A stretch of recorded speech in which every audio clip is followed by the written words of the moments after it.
The entire landscape of the NBA just shifted after tensions have been rising in Milwaukee and Giannis's future came into question. Shams Charania dropped one of the biggest reports of the season, indicating that Giannis is exploring his future with the Bucks, and with the San Antonio Spurs being linked to him before, the Spurs have now emerged as one of the front runners for many people in terms of a Giannis Antetokounmpo sweepstakes, and the report is insane. We're going to break down all of this, how the Spurs could manage to land Giannis Antetokounmpo, what it would take, and whether the Spurs should even do this. And look, first off, we got to just get into this report. Giannis and his agent, Alex Saratzes, have started conversations with the Milwaukee Bucks about the two-time NBA MVP's future and discussing whether his best fit is staying or elsewhere. A resolution is expected in the coming weeks. This is happening quickly, so before we get into anything, do you want Giannis Antetokounmpo to be a San Antonio Spur? Type yes for yes, type no for no. Ignore, think about your trade packages yourself. I want to see yeses or nos in the comment section. I'll be giving hearts out. I'll be replying to a bunch of them. And also, we'll get into some trade proposals later, but gotta hear from you right now because this is one of the craziest things. And naturally, look, the San Antonio Spurs have been linked to Giannis before. You guys have seen it on the channel. We've talked about it a lot. My opinion, I don't think we should do it. Look, I'm going to defend myself later, but that's my hard stance. I don't think it's something that's worth doing for the Spurs, and I will explore that a bit later and give some reasoning behind why I'm not for this, but the Spurs are still going to be in this conversation absolutely no matter what for a multitude of reasons. And we're already seeing people talk about Giannis to San Antonio. I just took a couple random tweets I saw this one here. My guess is Giannis ends up a Spur from Chris Alberts, and none from insiders here, but just people's opinions, right? Something along the lines of Keldon, Vassell, Harrison Barnes, and some picks. That's not going to get it done. I'm going to be honest. If Giannis is on the trade block, RM saying Giannis to the Spurs would be a movie. Not going to lie. We got some other accounts tweeting out mock trades already. Harrison Barnes, Keldon Johnson, Stephon Castle, Jeremy Sochan, and picks for Giannis Antetokounmpo. I think we're getting a bit closer there, but this is what I'm saying. Like, within the minutes of Shams dropping this report, the Giannis to the Spurs talk has picked up like crazy on social media. And again, for good reason, because we've been linked there before. So let's take a deep dive here into Giannis and what do you bring to the Spurs and what the Spurs payroll would look like here. Because Giannis is a huge contract. We all know this, right? $54 million this year, $58 next year, and a $63 million player option in 27-28. So you need to get rid of a lot of salary, and it definitely makes your salario picture a lot more complicated. And look, Giannis is incredible. Actually, his last name is so long that it bugs out the graphic. Anyway, we know his height, but regardless, 30.6 points per game, 10.7 rebounds, 6.4 assists, 1 steal, 1 block. This is one of the, by the way, a 44% 3-point percentage this year. Look, probably not sustainable, but pretty crazy. Giannis is straight up one of the greatest players of all time. Top 50 all-time player. You could argue for a lot higher. 5-time all-defensive player. He's got a finals MVP. He's got an NBA championship. He's won the DPOY. He has 2 MVPs. Straight up, him on any team is making them a contender. No matter what. And look, I know the Bucks are struggling, but like, you get the right personnel, some decent players around him,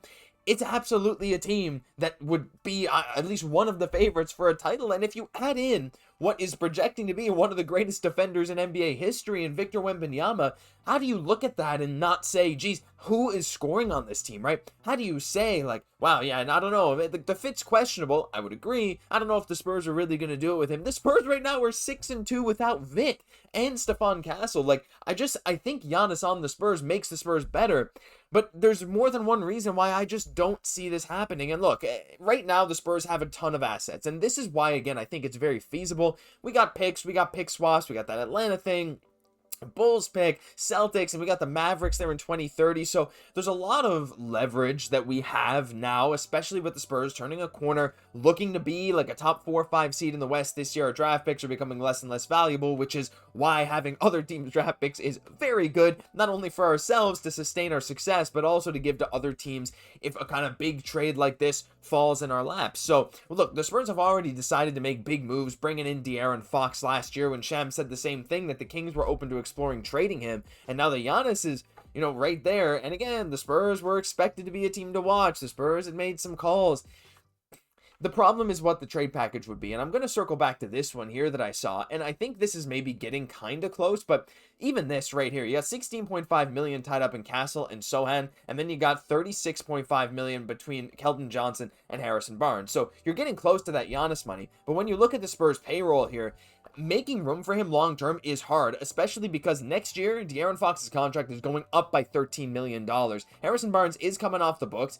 Kelly Olynyk coming off the books at $13 million. But you also have to consider the fact that Victor Wembanyama's extension is going to kick in the last year, that player option of Giannis's contract. So right when you need to probably extend him, you'll need to extend Giannis and Vic and Stephon Castle and Dylan Harper all right around the same time while De'Aaron Fox is making max money. Now, I say those names like Harper, like Castle, but right now, is it even worth doing that? Like, look, maybe I'm crazy. Maybe you guys agree or disagree. Leave me your Giannis mock trades down below. But if I'm looking at the future of the San Antonio Spurs, and I'm considering what will make the San Antonio Spurs elite for years and years to come, we have Victor Wembanyama, who's 21, almost 22 years old.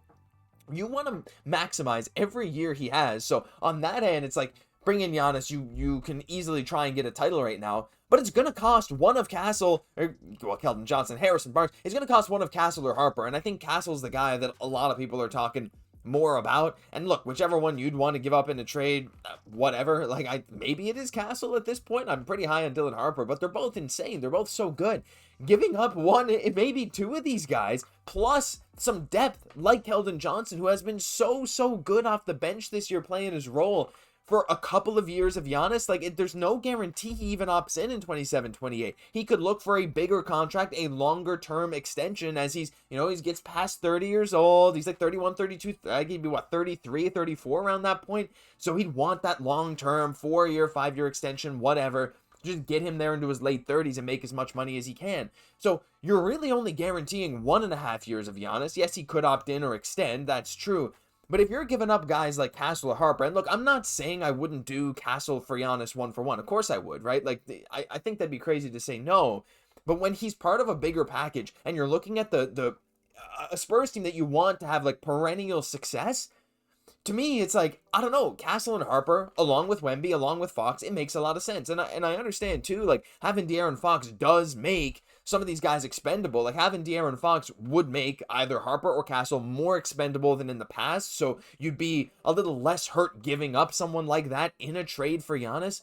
But at the same time, it's like, I don't know, if I want to see 10 years of success, 15 years of success with this team, it starts with Wemby, Harper, Castle, and some of those depth pieces. And look, those depth pieces will be interchangeable, but throwing a Giannis wrench right into the middle of that, it's hard. It's really hard to make that work with a trade now, figuring out the extensions in the future, giving up a bunch of draft capital for a pretty short guarantee. Look, if he extended long term and he ages gracefully, it's going to be great. The Spurs could absolutely use Brian Wright, use some of his magic to bring in a bunch of shooters to really make a team that works well with Giannis. We see when Giannis has shooters around him, the team is a lot better, just like we said about LeBron for so many years. And right now, the Spurs' three-point shooting has not been great. And look, even in these mock trades, we're giving up Vassell, we're giving up Harrison Barnes.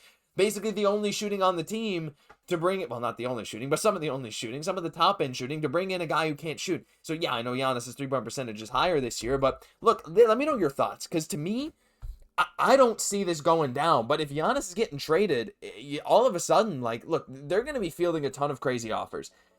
I got to imagine the Spurs are at least going to check in. I don't love the idea, but I'd love to hear your thoughts. Leave them down below. That'll do it for this episode. Look, we got a big game tonight, back-to-back Orlando. Leave your thoughts on everything down below. Can't wait to see what goes on with this Giannis saga. I've been your host, Josh Gosse, and I'll catch you in the next one.